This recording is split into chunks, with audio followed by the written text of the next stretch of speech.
Hey guys, welcome to JazzedTutorials. This week's video is going to be cool.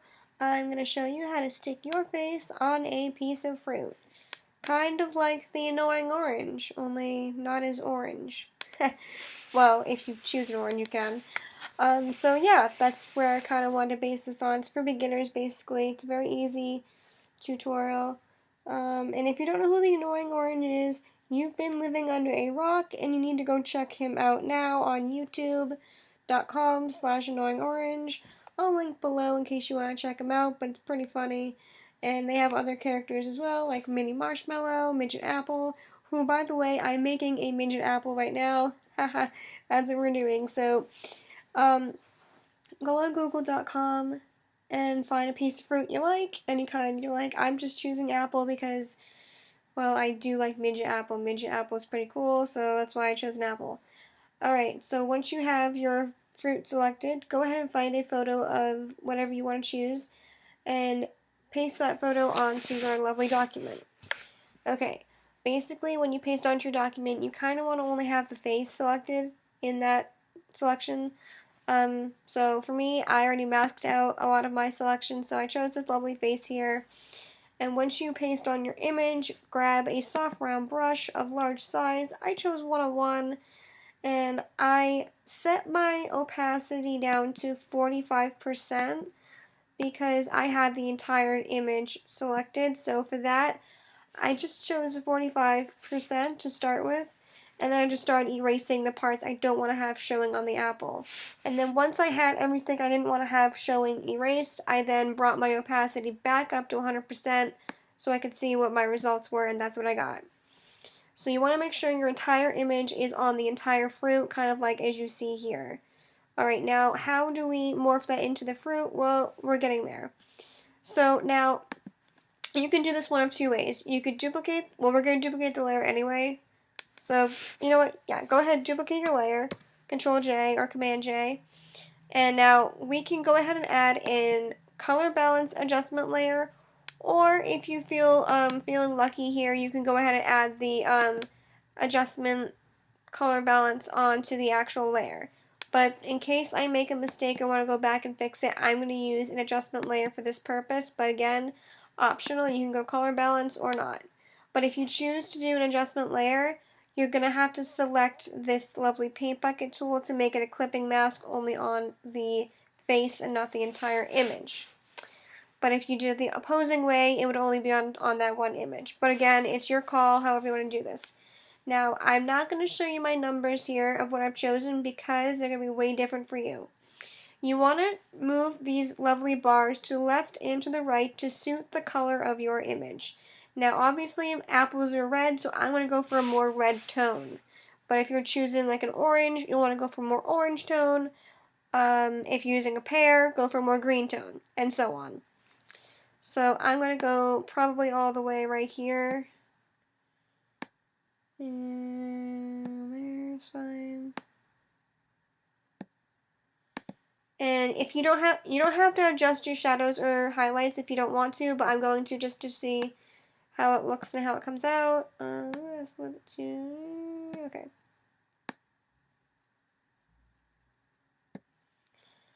And highlights.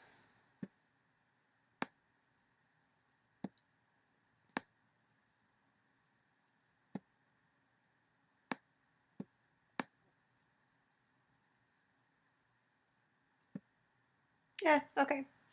Alright, so now clipping mask. Booyah. Alright, now after we've done the color balance, we're going to now go to hue and saturation. Again, you can add a adjustment layer, or you can do it by going to image and adjustments. Either way is fine. It's all personal preference. Clipping mask. So you want to adjust the hue to the color you've chosen. I'm going to go with a reddish hue. You should do the same that works for yours.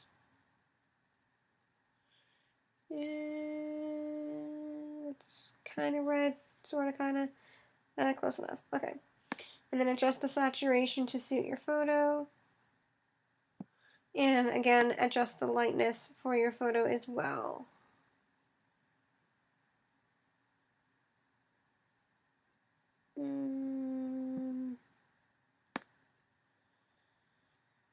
Hmm.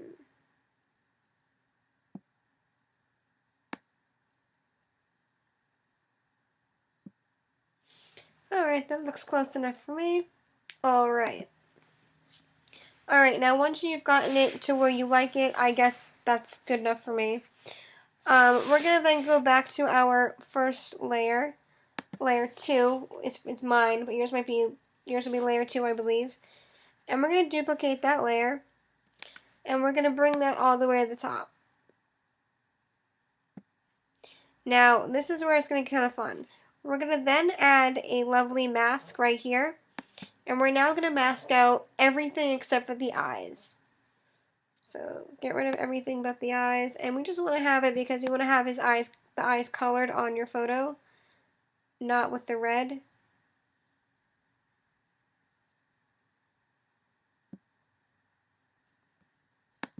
And you may have to resize your brush, as have I. Okay, looks good enough for me. Now let's go ahead and add some levels. This will then level out all the contrast and add more cool things to it. Your levels layer needs to be below the eyes you've just created, so go ahead and below that and add a levels adjustment layer, or you can do it on the actual face layer of your previous layer if you so choose to. But if you do that, make sure it's on the actual face layer that you have all of your hue and saturations and color balances on. But I'm using a color balance, I'm using an adjustment layer, obviously, because it's easier for me to work with. Alright, and we're going to adjust the red, green, and blue. And again, adjust to suit your photo. And I'm going to go there, my red. Oops, green's next.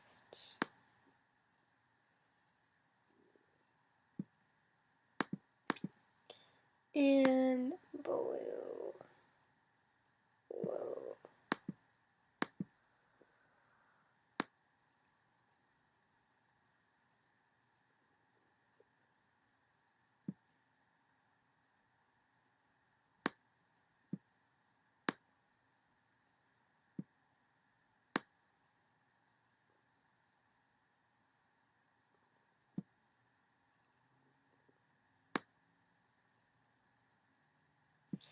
Okay, so I kind of like it the way it is, just right there.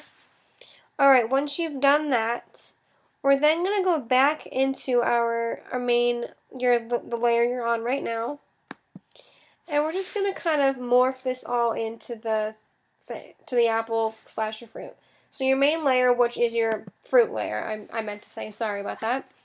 We're going to then grab our lovely elliptical marquee tool of choice. I'm using the elliptical tool because mine's kind of, circular, but if yours is more rectangular, which I'm not sure why your fruit would be rectangular, but if your fruit's rectangular in some way, grab that, or the elliptical tool. And make a selection of your fruit of choice, and do a Control-C, and then paste that lovely text, that lovely piece of fruit you've just made on top. Okay, now here's the fun part. Put it on top of your face just like that. And then for that layer, it's going to be a blend mode of soft light. Oh, look at that, guys. Sweet. Okay, now you need to make sure this is just as big as your face, because sometimes if you make a selection, it's not as big as the face is. The reason why we're making it the size of the face is because we want to have the texture of the fruit on top of the face, so that it really brings out the fruitness of the face. Alright, now here's the cool part. Go ahead and make a clipping mask of that layer as well. And you're now going to just kind of erase around the edges so that it blends in with the actual photo and doesn't look like a hot mess, because, let's be honest, you don't want to have a hot mess of a photo, so just erase the parts and blend it in, like such. And awesome, look at that, whee, okay. And yes, that's very red right there.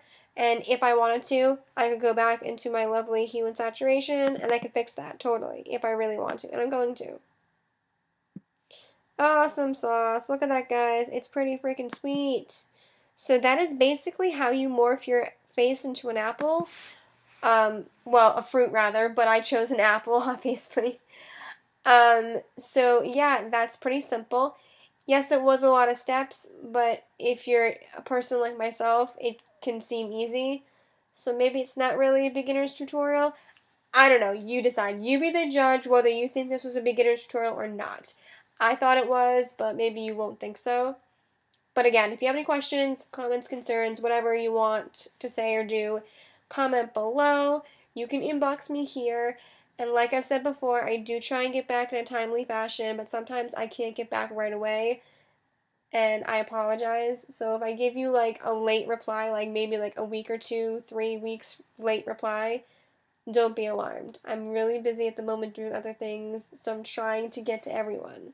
So thank you all for watching, commenting, subscribing, liking all my videos. I try to post videos at least twice a week. Sometimes it's only once, but hey, I'm getting there. I'm getting good at this. I'm making people happy, I guess. So, yay! Alright, thanks for watching. Bye.